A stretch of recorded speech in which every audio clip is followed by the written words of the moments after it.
Hello बच्चों, कैसे हैं आप लोग? ठीक ही होंगे। आज हम लोग जो है सबसे पहले बेटा क्लास 11th में जो हमारा सब्जेक्ट है केमिस्ट्री है, उसके अंतर्गत बेटा हम जो इसके इंट्रोडक्शन के बारे में जानेंगे कि केमिस्ट्री एक्चुअली होती क्या है। जैसे कि पिछली वीडियो में हमने आपको 11th क्लास में जो आपका सिलेबस है केमिस्ट्री में है उसके बारे में बताया। जैसा कि आप लोग जानते हैं कि जो इस समय कोरोना की बीमारी है कोविड-19, उसके तहत बेटा आपका जो यूपी बोर्ड का जो सिलेबस है 30% जो है लेस किया गया है, ठीक है ना। और 30% जो लेस किया गया है तो जो कुछ बचे हुए पार्ट आपके हैं हम लोग जो उसी के बारे में आपको स्टडी करवाएंगे, ठीक है ना। तो हम लोग जो है सबसे पहले चूंकि आज हमारा जो है आप लोगों का जो सेकंड लेक्चर है, लेकिन अगर लेक्चर की बात करें जो हमें पढ़ने का जो पहली बार मौका मिला 11th में वो हमारा फर्स्ट डे की, ठीक है ना। तो आज हम लोग जो है केमिस्ट्री के बारे में जानेंगे कि एक्चुअली केमिस्ट्री है क्या, ठीक है ना। जैसा कि आप जानते हैं हाई स्कूल में आप लोगों ने केमिस्ट्री में को ही आप लोग जानते थे हिंदी में रसायन विज्ञान करते हैं, ठीक है ना। तो रसायन विज्ञान क्या है, रसायन विज्ञान को कैसे डिवाइड किया गया है, रसायन विज्ञान के क्या यूज है हमारे दैनिक लाइफ में, ठीक है ना। आज सब बातें जो हैं उसके बारे में हम लोग जो बेटा चर्चा करेंगे, ठीक है ना। तो सबसे पहले हम जानते हैं कि केमिस्ट्री है क्या बेटा। जैसा कि आप जानते हैं जो केमिस्ट्री है इसी को बेटा हम लोग हिंदी में जो है रसायन विज्ञान कहते हैं। क्या कहते हैं? रसायन विज्ञान कहते हैं।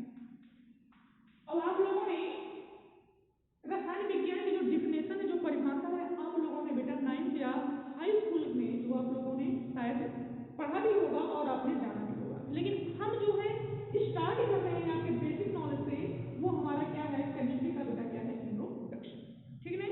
तो अगर आप बात करें केमिस्ट्री की उत्पत्ति कैसे हुई है, जैसा कि आप जानते हैं अगर इस दुनिया में कोई भी पदार्थ हुआ होगा, चाहे मनुष्य की बात करें चाहे पेड़ पौधे की बात करें, कोई भी हो, एवरीथिंग इन द यूनिवर्स, ठीक बेटा, तो उसकी कहीं ना कहीं बेटा जो है उत्पत्ति हुई है। ठीक उसी प्रकार से हमारा जो रसायन विज्ञान है इसकी भी कहीं ना कहीं उत्पत्ति हुई है बेटा। तो आइए हम लोग जानते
विज्ञान की वह शाखा,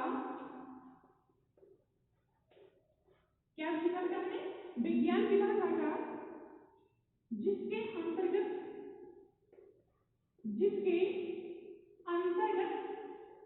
मैं लिख रहा हूं, आपने पढ़ा भी होगा, जिसके अंतर्गत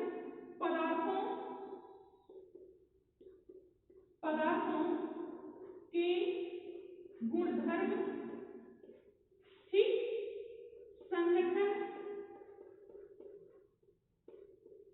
संरचना एवं उनके मध्य होने वाली परस्पर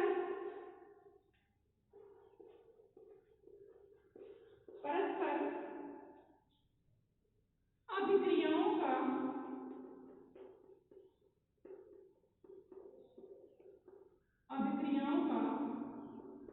अध्ययन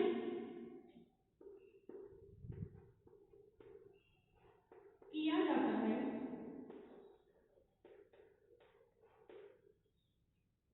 उसे क्या कहते हैं बेटा? रसायन विज्ञान कहते हैं। विज्ञान कहते, ठीक। ये डिफिनेशन बेटा आप 9th और बेटा 10th में आपने पढ़ा होगा।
बाद H और किससे मिलकर बना होगा? O से। अब H और O दोनों मिले और मिलने के बाद बेटा क्या बन गया? H2O बन गया। अब H2O मिला बना तो ये जो हमारा हुआ ये कहीं ना कहीं बेटा इसमें क्या हो गया बेटा? रिएक्शन हुआ, आपस में मिला। केमिस्ट्री में बेटा जब दो चीजें आपस में मिलती हैं तो उसको बेटा हम लोग रिएक्शन के रूप में मानते हैं, उसको हम लोग क्या कहते हैं? अभिक्रिया के रूप में मानते हैं। तो ये बात हो गई। संगठन की बात अब कर ले तो संगठन में आप दिखाई दे रहा ध्यान से तो H2O है, इसमें H और क्या बेटा हमारा O है। इसका मतलब दो भाग जो हमारा होगा दिखाई दे रहा है, दो जो पार्ट है उसमें H है और एक जो इसमें पार्ट बेटा वो हमारा क्या है? O है। तो संगठन भी हमें मिल गया। संरचना की बात करें तो इसमें अगर आप देखेंगे H2O ये कहीं ना कहीं H2O जो है आपका जो पानी होता है इसकी कोई ना कोई बेटा संरचना होगी। तो आपकी जानकारी लिए बता देते हैं कि H2O की जो संरचना होती है बेटा वो हमारा कैसी होती है बेटा? कोणीय होती है। कैसी होती है? कोणीय होती है। और कोणीय का मतलब जो अंग्रेजी का हमारा V होता है, कैसा अक्षर होता है बेटा? V अक्षर होता है। ये हमारे पानी की जो संरचना होती है बेटा वो होती है हमारी V आकार की होती है। अब आप क्या अपने आप आप देख सकते बता पाएंगे कि भाई हम रोज पानी पीते हैं और इसकी संरचना यार V आकार कभी दिखाई नहीं दी, तो ऐसी कोई बात नहीं बेटा है, क्योंकि अगर इसको देखना होता है इसके लिए बेटा हमें जो है इलेक्ट्रोमाइक्रोस्कोप वगैरह जो हमारी टेक्निक है बनाई गई है इसको उसके द्वारा हम बेटा है जानते हैं और पहचानते बेटा। ठीक है ना? तो वाटर में जो संरचना मैंने बताया बेटा वो कैसी होती है बेटा? V आकार की होती है। अब इसके बाद देखा उससे मत होने वाली परस्पर अभिक्रियाएं अभी मैंने बताया कि अगर H2O है तो कहीं ना कहीं H2O किसी से मिलकर के बना है और बना किससे है? H से मिलकर बना और क्या बेटा? O से। और जब आपस में दो चीजें मिलती हैं तो मैंने कहा कि केमिस्ट्री में जो वर्ड का यूज करते हैं बेटा वो होती है बेटा उसकी अभिक्रिया होती है। और अभिक्रिया को इंग्लिश में बेटा हम लोग जो रिएक्शन कहते हैं। क्या कहते हैं? रिएक्शन के नाम से जानते हैं। तो जो भी चीजें होती हैं जिसको हम महसूस नहीं कर पा रहे हैं लेकिन एक्चुअली वो होता है, वो सब की सब चीजें बेटा किसमें होती हैं? केमिस्ट्री के अंतर्गत आती हैं। जैसे ये पूरी बॉडी ही हमारी क्या बेटा है? केमिस्ट्री है। अब आंख है जैसा कि आप देखते हैं तो इसमें क्या देखने में बेटा एक रेटी आपने सुना होगा रेटिना। तो रेटिना जो होता है बेटा इसमें अच्छी तरीके से जो देखने की जो फिनोमिना होती है इसमें जो केमिकल्स होते हैं बेटा वो आपके जो होते हैं द्रव जो भरा होता है एक्चुअली वो क्या हमारा होता है? केमिस्ट्री होता है। हमारे हेयर प्रोटीन्स हैं, क्या बेटा है? प्रोटीन, ये भी केमिस्ट्री है। ठीक बेटा। हमारी स्किन ये भी बेटा हमारी क्या है? केमिस्ट्री है। हमारा ब्लड ये भी बेटा क्या है? केमिस्ट्री है। हमारे बोन्स हड्डियां ये बेटा क्या है? केमिस्ट्री है, क्योंकि कैल्शियम जानते हैं आप बोन्स में क्या होता है बेटा? कैल्शियम होता है। ब्लड है बेटा इसमें बेटा क्या है? केमिस्ट्री है। इसमें हमारा जो आयरन होता है। ठीक है ना? तो कहने का मतलब ये है कि हम एवरीथिंग जो भी चीजें अगर हम अपने आस पड़ोस जो देख पा रहे हैं, जैसे बेटा ये मकान हमारा है, मकान जो बना है इससे सीमेंट वगैरह जो भी चीजें उससे मिलकर बना है वो सब के सब बेटा क्या है? केमिस्ट्री है। बात समझ में आ रहा है ना बेटा? ठीक है। तो कहने का मतलब हम जो क्लॉथ पहन रहे हैं बेटा ये भी हमारा क्या है? केमिस्ट्री है। ठीक है। पानी पी रहे हैं बेटा वो क्या है? केमिस्ट्री। हवा ले रहे हैं बेटा वो क्या है? केमिस्ट्री है। जब हम बीमार होते हैं मेडिसिन वगैरह यूज करते हैं इंजेक्शन लगता है बेटा वो क्या हमारा है? केमिस्ट्री है। अगर आप प्रेजेंट वर्तमान की बात करें, जिस समय आप हम लोग सभी लोग जूझ रहे हैं जो हमारी कोरोना की बीमारी है, इस समय जो हम लोग जो है जिस चीज के बारे में खोज जिसकी वैक्सीन खोजने की, कोरोना की कोई वैक्सीन मिले, दवा मिले, अब जब वैक्सीन और दवा के पास आ गए तो किसमें आ गया बेटा? केमिस्ट्री में आ गया। तो कहने का मतलब जो है हम सभी लोग बेटा कहीं ना कहीं बेटा जो है कह सकते हैं अच्छी तरीके से कि केमिस्ट्री से हम लोग क्या है? घिरे हुए हैं। तो केमिस्ट्री अगर इतना ही इंपॉर्टेंट विषय है, अगर इतना ही ज्यादा है तो हम केमिस्ट्री को क्यों छोड़ें? तो हम लोग जो है आप लोगों के लिए बेटा यही प्रयास कर रहे हैं कि केमिस्ट्री जो अगर आपने अभी तक बेटा माना था कि बड़ा कठिन विषय होता है, एक्चुअली कठिन तब होता है जब हम उसको जानना नहीं चाहते हैं, समझना नहीं चाहते हैं। लेकिन जब उसी चीज को हम जानेंगे, समझेंगे, पढ़ेंगे, अगर उसके अंदर प्रवेश करेंगे तो वही चीज बेटा हमें जो है क्या लगेगी? आसान लगेगी। तो हमने जो केमिस्ट्री के बारे में भी जो इसकी हिस्ट्री के बारे में बताया, ठीक है ना, और जो डिफिनेशन मैंने लिया है आपने जो पढ़ा भी हाई स्कूल में पढ़ा था बेटा, इसके बाद मैंने एग्जाम्पल लेकर के आप लोगों को बताया है। आई होप जो है आपको ये बातें समझ में आ गई होगी। ठीक है ना? अब जब इसके डिफिनेशन के बारे में जान गए और इसके जो है कुछ एग्जाम्पल जो मैंने वाटर का लिया बेटा इसके बारे में जान आ गए, तब इसके बात आती है कि अगर केमिस्ट्री की उत्पत्ति हुई है तो कहीं ना कहीं इसको किसी ने खोजा भी होगा। तो रसायन विज्ञान के जो पितामह हैं और एक होते बेटा पिता, पिता का मतलब बेटा जो होता है जो हमारे बाप, और पितामह का मतलब हमारे पिता के बाप। ठीक है बेटा? इसमें दो वर्ड आते हैं कि रसायन विज्ञान खोजा किसने था, तो रसायन क्या बेटा मैं लिख रहा हूं, रसायन विज्ञान के पितामह, क्या बेटा? पितामह। पितामह का मतलब क्या होता है? ग्रैंड फादर, यानी ग्रैंड फादर ऑफ केमिस्ट्री किसे कहा जाता है? बर्जीलियस को कहते हैं। किसको कहते हैं? बर्जीलियस एक वैज्ञानिक स्टूडेंट रसायनज्ञ हैं। रसायन का जो स्टडी करने वाला जो होता है बेटा उसको हम रसायनज्ञ कहते हैं। ठीक है ना? रसायन का जो भी स्टडी करता है, जो रसायन जो पढ़ करके बेटा जो बड़े बड़े जब वैज्ञानिक होती हैं बेटा उसको बेटा हम लोग क्या कहते हैं? केमिस्ट कहते हैं बेटा। तो रसायन विज्ञान के जो पिता हैं, सॉरी पितामह हैं, वो कौन हमारे हैं बेटा? बर्जीलियस। इसको आप जो है याद करेंगे। सेकेंड बात ये है कि जो रसायन विज्ञान के पिता कौन है? रसायन विज्ञान के पिता यानी फादर ऑफ, क्या हो जाएगा बेटा? Father of chemistry. Father of chemistry इसे कैसे कहा जाता है? तो फादर ऑफ केमिस्ट्री बेटा जो है लैवासी को कहा जाता है। किसको कहा जाता है बेटा? लैवासी। किसको कहा जाता है बेटा? लैवासी को कहा जाता है। तो दो बात तो आप पढ़े भी होंगे, जब नहीं पढ़े होंगे जिसको आपको जानना चाहिए। ये तो आपने पढ़ा होगा कि रसायन विज्ञान के पिता किसे कहा जाता है? किसे कहते हैं बेटा? हम लोग लैवासी को कहते हैं। लेकिन रसायन विज्ञान के जो ग्रैंडफादर हैं, जो हमारे क्या है? पितामह हैं, वो बेटा हमारे कौन है बेटा? बर्जीलियस। अब इनको क्या कहा गया? इसका मतलब ये हुआ कि इन लोगों ने ये जो पहली बार अगर किसी के मन में दिमाग में सोचा होगा कि रसायन एक्चुअली होता क्या है, क्या ये चीजें होती हैं, जो पानी क्या होता है बेटा, ये हवा क्या होती है, ऑक्सीजन क्या होता है, ठीक है ना, ये सब क्या होता है, जिसने पहले अपने मन में दिमाग में सोचा होता होगा तो बेटा वो कौन थे? हमारे बर्जीलियस थे। लेकिन बाद में इसके बारे में डीपली स्टडी किया, किसी ने बहुत ज्यादा रिसर्च किया, ठीक है ना, तो वो जो करने वाले साइंटिस्ट थे बेटा वो हमारे कौन थे बेटा? लैवासी थे। ठीक है ना? तो ये दो नाम आप याद रखेंगे कि रसायन विज्ञान के पितामह कौन, तो आप किसको रखेंगे बेटा? बर्जीलियस को रखेंगे। और रसायन विज्ञान के अगर पिता की बात करेंगे तो वो कौन हमारे होंगे बेटा? लैवासी। ठीक है ना? एक और इंपॉर्टेंट ये बेटा है कि रसायन विज्ञान की जो उत्पत्ति है मानी जाती बेटा है, रसायन विज्ञान की उत्पत्ति मैंने बताया कि कहां से है? मिस्र देश से ली गई है। कहां से है? मिस्र देश से मानी जाती है।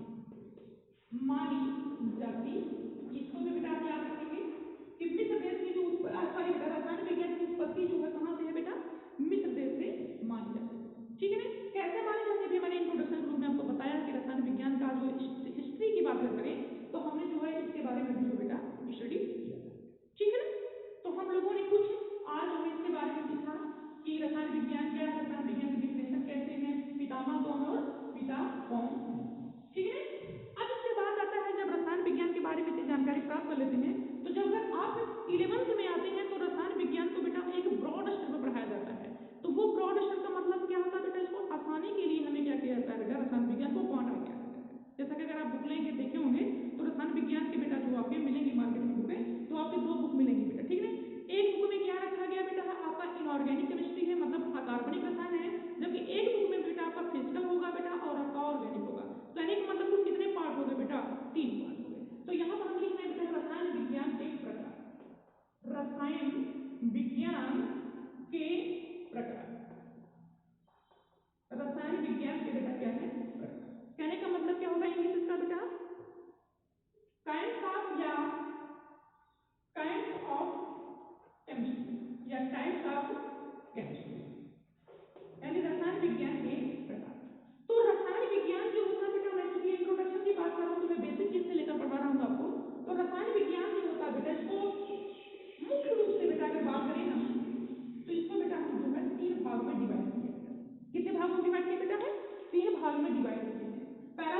यहाँ क्या पढ़ेंगे?